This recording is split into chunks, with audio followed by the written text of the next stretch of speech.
Then ito naman natin yung sinasabi ko na fig tree.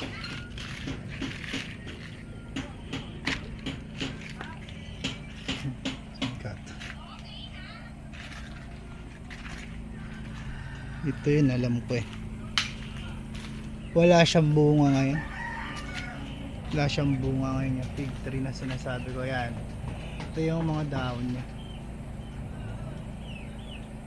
But wala siyang bunga. Wala siyang fruits ngayon. Only ano lang, dahon lang. But eto yan, look mo yung dahon niya.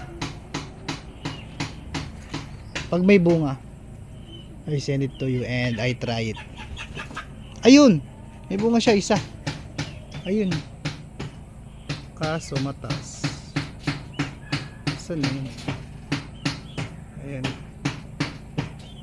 Saan na? Ayun eh. Meron siya. May isa siyang bunga.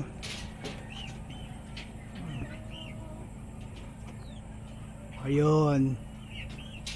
Look mo. Ay, pangit ng quality ng camera ko. Hindi nakikita. Basta yun. Wala eh, yun lang yung bunga. Ito pala mas malapit. Ayan. So sorry. Wala, blurry.